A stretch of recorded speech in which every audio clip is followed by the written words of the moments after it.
Evening guys, welcome back to the channel. Happy healing with Luke. I am actually parked up in Beddington Park, Wallington, ready for my walk and talk with the Proper Blokes Club. I've got some time off in the last couple of weeks, so I can turn up and show my face again. So guys, I will catch you up in a minute. We have 10 minutes, so I'm going to do a quick video relating to yesterday's video on mental health disorders. We went through 40 disorders yesterday based on 5 different categories. Tonight we're going to go through 3 of them, but there's quite a shocking long list in 3 different categories. So we're going to look at dissociative disorders, neurodevelopment disorders, and sleep-wake disorders. Now, the dissociative disorders range from a mild emotional detachment from immediate surroundings to a more severe disconnection from physical and emotional experiences. In diagnosis, the major characteristic involves detachment from reality. There's a number of causes relating to neurobiological mechanisms, trauma, anxiety, and psychoactive drugs. So the 7 disorders are dissociative identity disorder, dissociative amnesia, formerly known as psychogenic amnesia. You got depersonalization, derealization disorder, bit of a mouthful. You got dissociative amnesia with dissociative fugue. I believe that's the correct pronunciation. If it's not, I apologize, but that's a hard one to pronunciate. You've got dissociative neurological symptom disorder. Then you've got other specified dissociative disorder, OSDD. And you've got unspecified dissociative disorder, DDNOS. Now, those 2 are one of the hardest to understand or to be taken seriously among healthcare providers and professionals, because it's not as clear-cut as other disorders, and people suffering with them may face stigma and struggle to get the correct help, which is sad and understandable at the same time. Shamefully, it is understandable, but it doesn't make it right just because it's understandable, and it just highlights even further the need we are for more professionals in 2024. And lastly, Ganser syndrome. That's 7, and already we can see the struggles the NHS, professional healthcare providers, etc.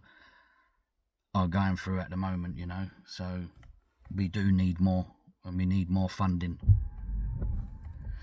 Now we're going to look at neurodevelopmental disorders, and that's quite a long list. And then there's 20 of them. You've got intellectual disability, language disorder, sensory processing disorder, speech sound disorder, stuttering, aphasia, social communication disorder, pervasive developmental disorder, auditory processing disorder, communication disorder. Autism's on this list, but I did mention it yesterday as autism has got 5 disorders on its own. That's why I mentioned it yesterday. But it is a neurodevelopmental disorder at the same time. You got attention deficit hyperactivity disorder, ADHD, developmental coordination disorder, Tourette syndrome, Down syndrome, tic disorder, dyslexia, dyscalculia, dysgraphia, and non-verbal learning disorder, in brackets NVLD, NLD. There's 20 there, and we covered another neuro set of disorders yesterday, you know, so it is quite deep. Bear with me, I'll get some light on.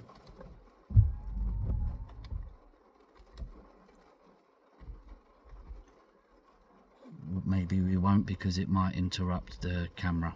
I'm pretty sure you can see me, but yeah, I mean, There's 27 there in 2, and this list is, there's over 20 here alone, you know, on the sleep-wake disorders. You got insomnia, including chronic insomnia and short-term insomnia.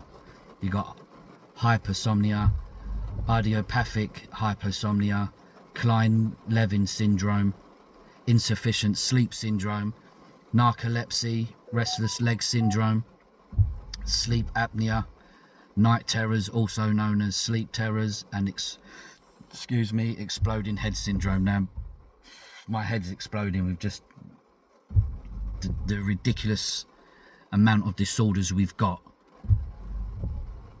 within each category.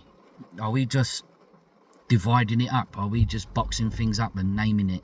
You know, are we not using the resources to get people help and diagnosed, rather, or are we spending the resources on naming things again? You know, it's 2024 and we're struggling as it is to throw a load more out there with different names. I don't know, where's the attention being put here? It's not good. It really isn't good. Then you got parasomnias, you got nightmare disorder, you got rapid eye movement sleep behavior disorder, I guess that's REM. You got confusional arousals, you got sleepwalking, you got hypnagogic hallucinations, and you got hypnopompic hallucinations. You know, there's a few there that I haven't even heard of, to be honest, and it's just, again, it just highlights where we're at in 2024. Then you got circadian rhythm sleep disorder, and there's a few on this list as well. You got circadian rhythm sleep disorder, delayed sleep phase disorder, advanced sleep phase disorder, irregular sleep wake rhythm, non-24 hour sleep wake disorder, circadian rhythm sleep wake disorder caused by irregular work shifts, and you got jet lag. Oh Christ, these lists are, when you look into it, I was aware there was over 200 disorders, but when I'm looking at the list and the categories and the breakdown of these categories with all the different disorders, it is alarming.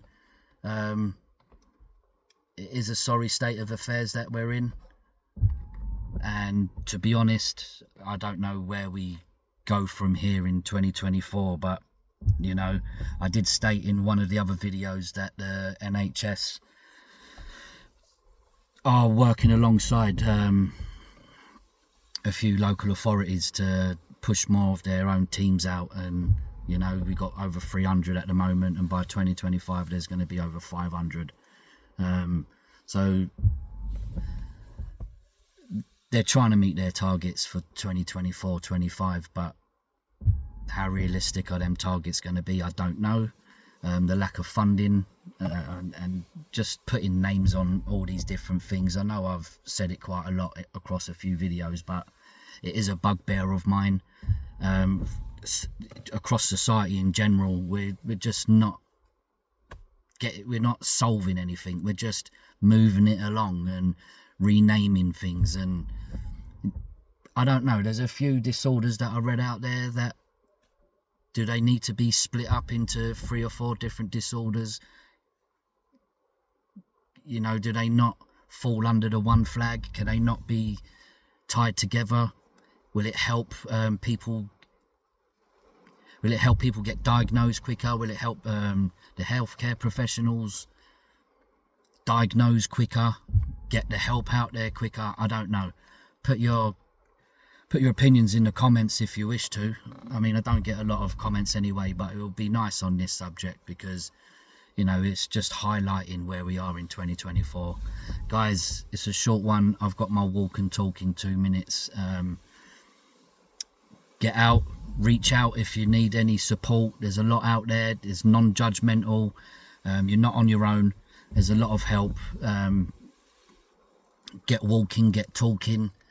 Get rid of this stigma, get educated. I'm trying to put the disorders out there so you're aware of them. If you need any more information on it, then I'm more than happy to do a video. Thanks to those who've subscribed. If you haven't already, please do. It's free, costs nothing. If you watch it, put a like. Again, it's free.